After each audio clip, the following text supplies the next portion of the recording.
तो आज हम 20वीं सदी की सबसे असरदार और कह सकते हैं सबसे उलझी हुई कहानियों में से एक को समझने की कोशिश करेंगे। ये कहानी है जे रॉबर्ट ओपेनहाइमर की। ये सिर्फ एक सवाल नहीं है, बल्कि ये उस पूरे सफ़र का निचोड़ है जिसने साइंस, जंग और यहाँ तक कि इंसानियत के सही गलत के पैमाने ही बदल दिए हैं। तो चलिए इस कहानी की एक एक परत को खोल कर देखते हैं। कहानी की शुरुआत होती है जे रॉबर्ट ओपेनहाइमर से। न्यूयॉर्क में पले बड़े वो बाहर से तो एक शांत, किताबों में खोए रहने वाले लड़के लगते थे, लेकिन उनके अंदर एक बहुत ही तेज और बेचैन दिमाग था। और पता है, यही बात उन्हें सबसे खास बनाती थी। ओपेनहाइमर के दिमाग में मानो दो अलग अलग दुनियाएं एक साथ चलती थी। एक तरफ उन्हें संस्कृत, कविता और आर्ट से गहरा लगाव था, तो दूसरी तरफ क्वांटम फिजिक्स के मुश्किल से मुश्किल सिद्धांत उनकी उंगलियों पर थे।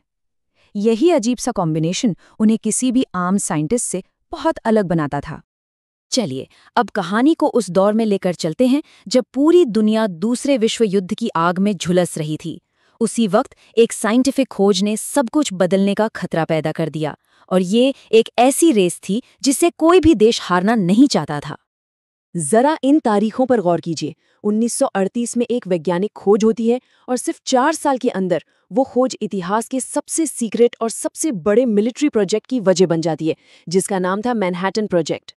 और इस पूरे प्रोजेक्ट के सेंटर में था नाभिकीय विखंडन। अगर आसान भाषा में समझें तो ये एक एटम के न्यूक्लियस को तोड़कर उससे इतनी ज्यादा एनर्जी निकालने का तरीका था जितनी पहले किसी ने कल्पना भी नहीं की थी। परमाणु बम का राज बस यही था। लेकिन ये समझना बहुत जरूरी है कि इस प्रोजेक्ट के पीछे सिर्फ साइंटिफिक का क्यूरियोसिटी नहीं थी, बल्कि उससे कहीं ज्यादा डर था। एक ऐसा डर कि अगर दुश्मन के हाथ ये तबाह करने वाला हथियार पहले लग गया तो दुनिया का भविष्य क्या होगा। ओपेनहाइमर खुद इस मिशन के वजन को समझते थे।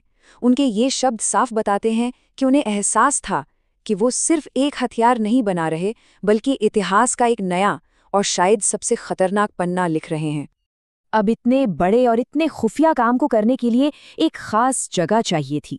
तो ओपेनहाइमर ने न्यू मैक्सिको के रेगिस्तान में एक गुमनाम सी जगह चुनी, लॉस अलामोस।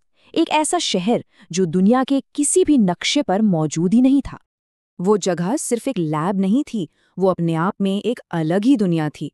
वहां देश के सबसे तेज दिमाग वाले लोग जमा थे, जिन्हें बाहरी दुनिया से पूरी तरह अलग थलग कर दिया गया था। वहां सिर्फ एक ही धुन थी, एक ही मकसद था, बम बनाना। अब आते हैं कहानी के उस क्लाइमैक्स पर जब सालों की मेहनत, राजदारी और दबाव का नतीजा दुनिया के सामने आने वाला था। पहला परमाणु परीक्षण, जिसका कोड नेम था ट्रिनिटी। तारीख और समय 16 जुलाई 1945, सुबह के 5:29। ये वो पल था जिसने इंसानियत के भविष्य को हमेशा हमेशा के लिए बदल दिया। सबसे पहले एक खामोश रोशनी हुई जो सूरज से भी कई गुना ज्यादा तेज थी। फिर जमीन से एक आग का गोला उठा जो तेजी से आसमान की तरफ बढ़ने लगा। और बस एक पल के लिए पूरा का पूरा रेगिस्तान तेज सफेद रोशनी में नहा गया। धरती तक कांप उठी, जैसे कुदरत खुद इंसान के इस बनाई हुई चीज से डर गई हो। उस अविश्वसनीय शक्ति को देखकर ओपेनहाइमर के दिमाग में भगवद गीता का एक श्लोक गूंजा, अब मैं मृत्यु बन गया हूं, दुनिया का विनाशक। उसी एक पल में इंसानियत एटॉमिक एज में दाखिल हो चुकी थी। टेस्ट तो कामयाब रहा, लेकिन जीत का वो जश्न बहुत जल्द एक गहरे अफसोस और मुश्किल सवालों में बदल गया। कहानी का असली संघर्ष तो असल में अब शुरू हुआ था। कुछ ही हफ्तों बाद इस टेक्नोलॉजी का इस्तेमाल जापान के 2 शहरों पर किया गया, हिरोशिमा और नागासाकी। दुनिया ने पहली बार परमाणु तबाही की असली भयानक तस्वीर देखी। ओपेनहाइमर को father of the atomic bomb कहा जाने लगा, लेकिन ये टाइटल उनके लिए किसी ताज जैसा नहीं बल्कि एक बोझ बन गया। उन्होंने बाद में कहा था, भौतिकविदों ने पाप को जाना है। अपनी बाकी की जिंदगी वो परमाणु हथियारों को कंट्रोल करने की वकालत करते रहे, जिसकी उन्हें बहुत बड़ी राजनीतिक कीमत भी चुकानी पड़ी। और ये स्लाइड ये पूरी कहानी के नैतिक सवाल को बहुत खूबसूरती से सामने रखती है। ज्ञान की शक्ति एक दोधारी तलवार की तरह है। मतलब वही एटम जो सूरज को रोशन करता है और जिंदगी देता है, वही एटम एक पल में सब कुछ खत्म भी कर सकता है। आखिर में ओपेनहाइमर की ये कहानी हमें एक बहुत ही बुनियादी सवाल के साथ छोड़ जाती है। ज्ञान की असली कीमत क्या है?